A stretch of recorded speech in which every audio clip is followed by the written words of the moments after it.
The old woman stepped off the dusty bus with only one small suitcase in her hand. Her gray coat looked worn. Her shoes were covered in dirt. And the villagers standing near the tea shop immediately began whispering, "Who is she? She looks homeless. Probably came here because she has nowhere else to go." But the woman simply smiled softly and looked around the village she had not seen in 40 years. Her name was Olivia, and nobody there knew. Just 3 months ago, she had been the powerful chairwoman of a billion-dollar company in New York City. Now, at 60 years old, she had returned to her hometown to live quietly for the rest of her life, or at least that was what she hoped. As Olivia slowly walked down the narrow road, a black luxury car suddenly appeared behind her. The driver jumped out nervously. "Madam Olivia, please, let me carry your bag." Olivia's expression changed instantly. "No," she whispered sharply. "I told you already. Nobody here must know who I am." The driver lowered his head immediately. "Yes, madam." Across the street, two women selling vegetables stared at the scene suspiciously. "Did you see that?" That driver called her madam. Maybe she used to work for some rich family. Olivia noticed them watching. Without another word, she grabbed her suitcase herself and walked away before more attention gathered. But she did not notice. A teenage boy nearby had secretly taken a photo of the luxury car and uploaded it online. That evening, Olivia rented a tiny old house beside the river. The roof leaked. The walls were cracked. The owner even laughed before handing over the keys. "You sure you can afford this place?" Olivia smiled politely. "It's enough for me." The owner smirked. Old people always say that before they can't pay rent. The room went silent. For a brief second, Olivia's eyes became cold enough to freeze the air. The same terrifying eyes that once made millionaire executives afraid to speak. But the expression disappeared just as quickly. She simply thanked him and closed the door. That night, rain poured heavily across the village. Olivia sat alone, drinking tea quietly. Then bang, bang, bang! Someone was pounding violently on her door. When she opened it, she found a frightened little girl standing in the storm, soaked from head to toe. "Please help my grandma," the girl cried. "She can't breathe." Without hesitation, Olivia grabbed her coat and followed the child through the rain. Inside a tiny house nearby, an elderly woman lay on the floor gasping desperately. The neighbors stood around nervously, but nobody knew what to do. Then Olivia suddenly knelt beside the woman, and in one calm motion she performed emergency treatment with shocking precision. Everyone froze. How does she know this? Wait, who is this woman? A few minutes later, the old woman finally began breathing again. The room exploded with relief, but before anyone could thank her, Olivia quietly stood up to leave. That was when one man blocked the doorway. It was Victor, the richest landlord in the village, and the cruelest. He stared at Olivia from head to toe with disgust. "So," he sneered, "the poor old newcomer wants to play hero now." The room instantly became tense, but Olivia remained calm. "I only helped because someone was suffering." Victor laughed coldly. "People like you should learn your place." Then, he suddenly threw several bills onto the wet floor. "Take it. Isn't money the reason poor people do anything?" The villagers looked away awkwardly. Nobody dared challenge Victor. The little girl clenched her fists angrily. But Olivia slowly looked down at the money, then back at Victor, and for the first time she smiled. Not kindly, not weakly, but with a terrifying calmness that made Victor's face slowly change, because in that exact moment, for reasons he could not explain, the powerful landlord suddenly felt afraid of the old woman standing before him. Victor stared at Olivia's cold smile, and for the first time in years, he felt deeply uncomfortable. But the feeling quickly turned into anger.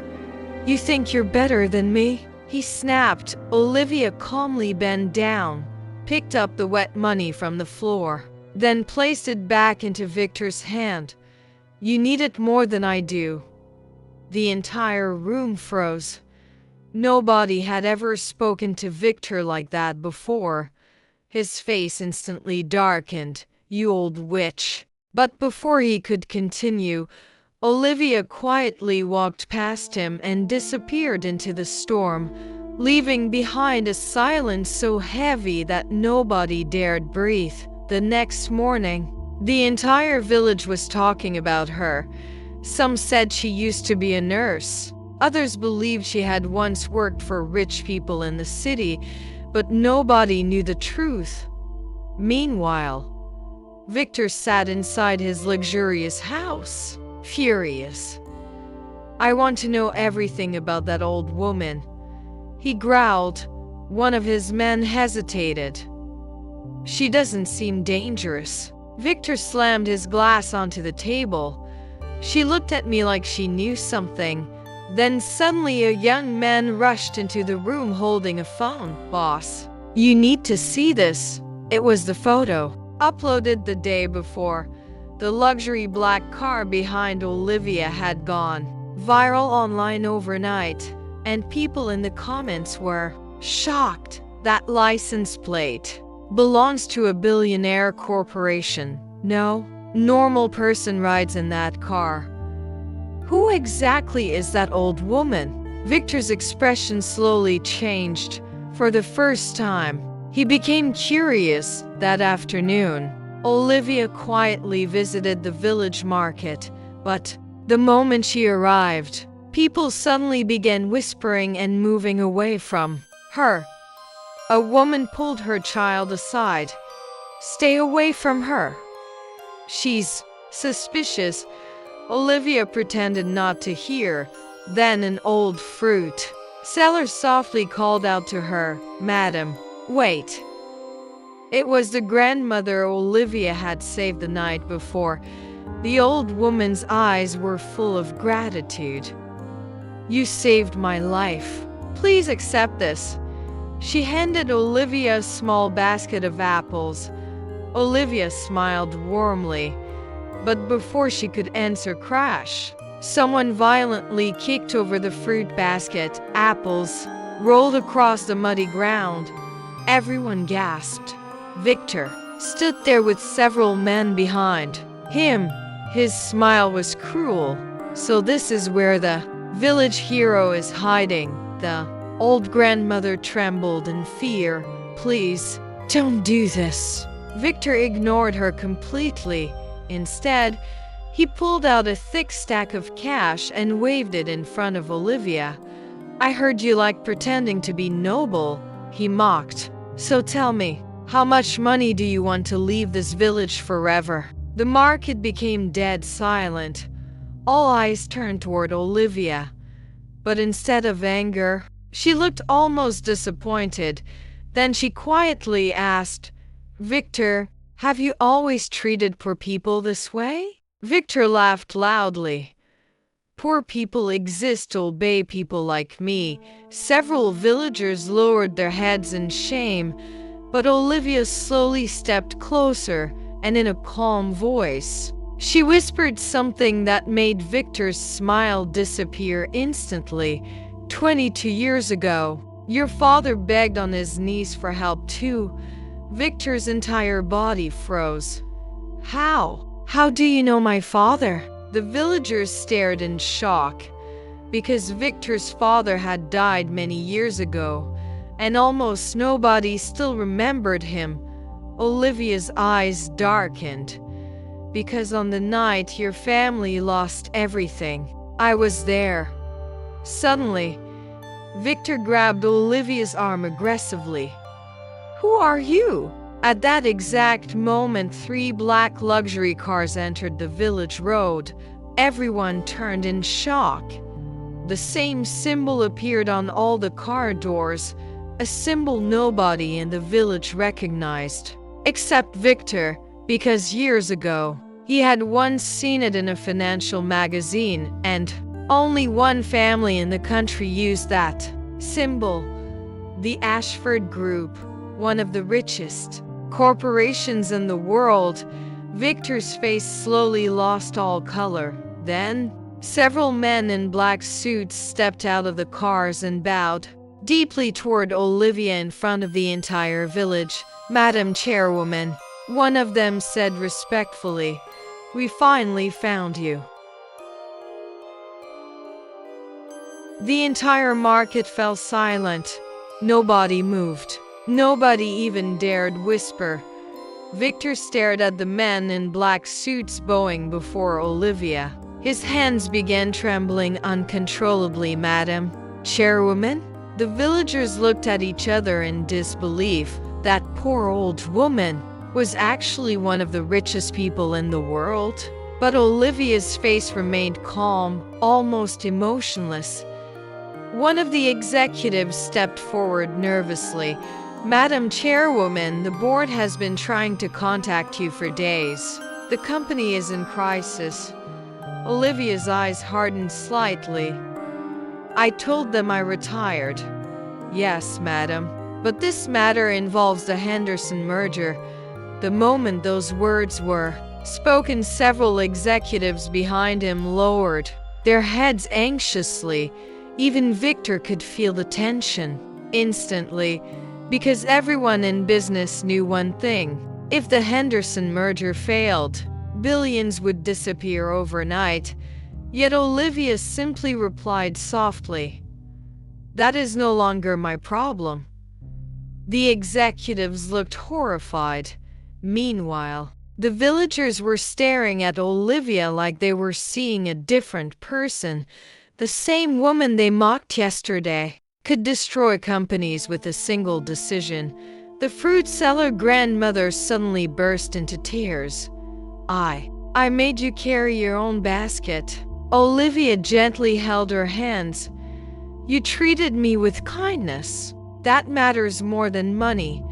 Several villagers immediately looked ashamed, but Victor's fear was slowly turning into desperation, because suddenly, memories from childhood began flooding back.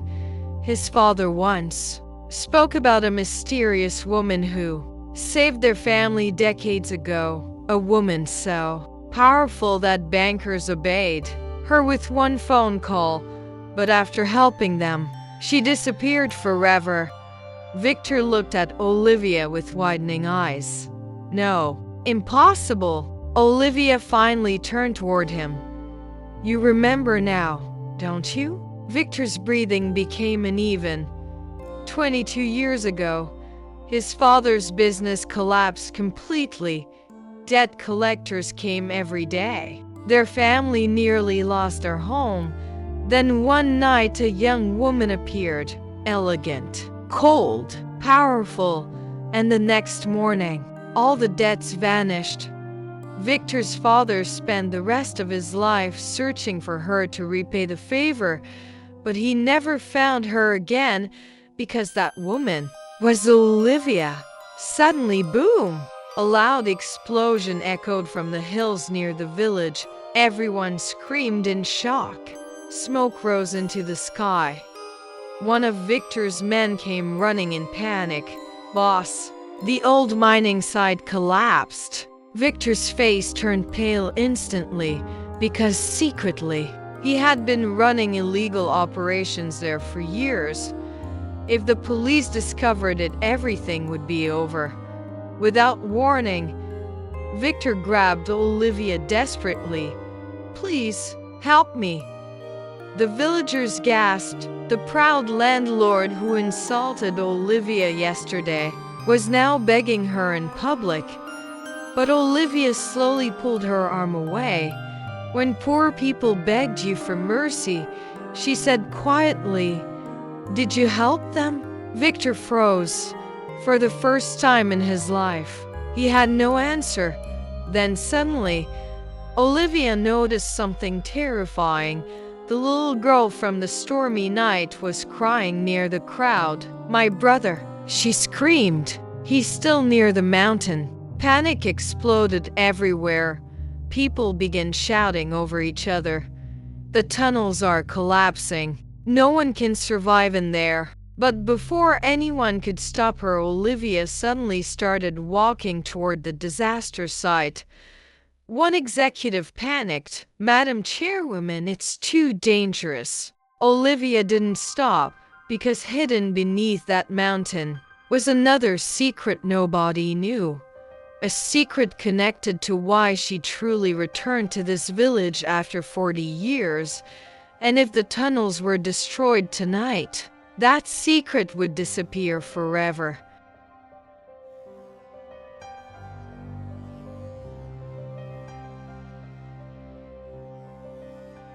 The rain grew heavier as Olivia walked toward the collapsing mountain. Behind her, the villagers followed in panic. "Madam Olivia, stop! The tunnels are falling apart." But Olivia kept walking, because deep inside that mountain was the reason she had returned after 40 years. When they finally reached the old mining site, smoke covered the air. Workers were screaming. Rocks continued crashing down from above, and somewhere inside the little boy was trapped. His sister cried uncontrollably, "Please save my brother." Several men tried entering the tunnel, but quickly ran back out. "It's impossible. The tunnel could collapse any second." Then suddenly Olivia stepped forward. "I know the way inside." Everyone stared at her in shock. Victor's face turned pale again. "How could you possibly know this mine?" Olivia slowly looked at the mountain, because decades ago, before she became rich, before she became powerful, her father had worked in these same tunnels, and one terrible night, the mine collapsed. Dozens of workers died, including her father. But the company covered everything up. The victims' families received nothing. No justice, no compensation, only silence. That tragedy was the reason Olivia spent her entire life building power. She had sworn that no powerless family would ever suffer like hers again. And hidden inside the mountain were the original documents proving the company's crimes. She had come back to retrieve them before the tunnels disappeared forever. Without warning, Olivia grabbed a flashlight and entered the collapsing mine alone. "Madam!" the executives shouted. Victor froze in disbelief. The billionaire chairwoman was risking her life for a child nobody else would save. Seconds later, a massive crack echoed through the tunnels. Boom! Part of the entrance collapsed. The villagers screamed, "She's trapped!" The little girl fell to her knees crying. Even Victor's face turned white. For the first time in years, he felt genuine guilt. Minutes passed. Then suddenly a small voice echoed from the darkness, "They're coming out!" Everyone rushed forward. Out of the smoke emerged Olivia, holding the little boy tightly in her arms. The crowd exploded with emotion. But then people noticed something else in Olivia's hand. An old metal box covered in dust. Olivia looked exhausted, but her eyes were calm. "It's over," she whispered. The next morning, police vehicles flooded the village. The documents inside the Metal Box exposed decades of corruption tied to the mining disaster. Several powerful businessmen were arrested, and Victor's illegal mining operations were shut down. Immediately, the villagers watched in shock as Victor himself lowered his head before Olivia. "I spent my whole life becoming cruel," he said quietly. "My father would be ashamed of me." Olivia looked at him silently. Then she said something nobody expected. "Your father was a good man." Victor's eyes filled with tears instantly. "People are not destroyed by being poor," Olivia continued softly. "They are destroyed when they lose compassion." The entire village became silent because everyone realized they had judged Olivia by her old clothes, her small house, and her quiet lifestyle. But the truly poor people were the ones who looked down on others. Several weeks later, construction began across the village. A new school, a medical center, safer homes near the river. But Olivia's name appeared nowhere. She refused statues, refused praise, refused interviews. Every morning, she simply sat beside the river drinking tea quietly like an ordinary old woman. One afternoon, the little girl asked her, "Grandma Olivia, after being so rich, why do you still live so simply?" Olivia smiled gently at the flowing river. "Because peace," she whispered, "is worth more than power." The little girl smiled, and nearby, the villagers who once mocked Olivia now greeted her with respect every single day, not because she was rich, but because they finally understood who she truly was. If this story touched your heart, don't forget to like, share, and subscribe to the channel, because the next unbelievable story may be even more shocking than Olivia's.